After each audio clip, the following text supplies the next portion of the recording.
Yeah, I spent 10 years in Japan. 10, yeah, got over there. 9 years too long, I tell everyone. Yeah, went over there for, yeah, I intended on being there for 18 months, and then time just gets away from you. And, yeah, I don't know, it's a long time to be away, I suppose. Yeah. No, I didn't really. I'm not much of a traveller. I just, yeah, stuck to the one place, and, yeah, no, it was, yeah, culture, language. I spent a lot of time learning Japanese, and doing Aikido, which was a lot of fun. Oh, really? No, in about 3 words I knew. Yeah, yeah. But no, it was good fun. I really was. I enjoyed learning Japanese. Yeah, it's fluence. I always say fluent's a big word. It just depends on whether we're talking about yeah, being like, I don't know, it depends on what subjects we're talking about. And so, yeah, put me in a bar and I can make a real big mess of it. I I can upset see. a lot of people, yeah. Well, I Very. grew up here, so I was actually born in Wollongong, but we moved here when I was about 5. So 1979 we came up to Noosa, yeah. And then I lived here until I went to Japan, basically, for 10 years, and then straight back here. Yeah, which is, I'll give away my age now. I came back here in 2007. My grandfather, he moved up from New South Wales a couple of years after we did, and yeah, so I used to go do a lot of sailing and a lot of water stuff. And then he turned up and he had racehorses, and I couldn't keep me away from them. Yeah, it was every weekend we were up at Gympie racetrack or yeah, just horses, horses, horses. It's hard to put your finger on what it is about horses, isn't it?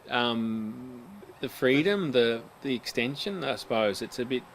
I suppose I always like sailing. I always liked things that were a bit more organic. I suppose things that didn't involve engines and motors. And horses are sort of the ultimate organic extension, I suppose. But the horses themselves are just cool to be around. It was just something about them. When you're on a horse, you can really cover a lot of distance. You can go all sorts of places. You can just like I'm not into bushwalking or anything like that at all. But on a horse, I'll go and wander around the bush all day, and poke around the place.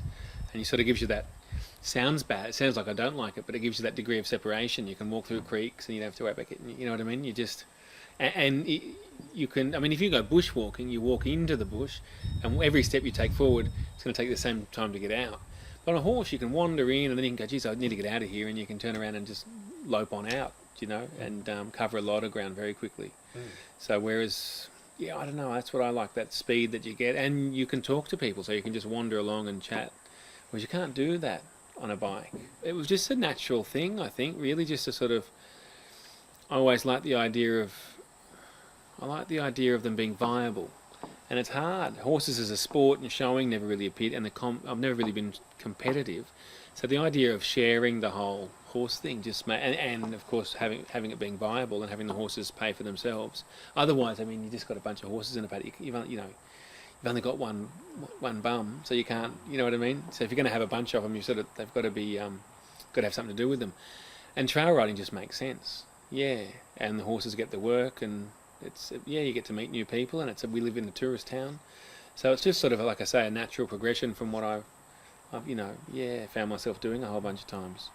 Um, but it's been a long time coming. It's a lot involved in having the right property and all of the bits and pieces and saddles and the horse floats, and it's a lot of kit that goes into it all. And yeah, but anyway, finally we're sort of, yeah, we're here.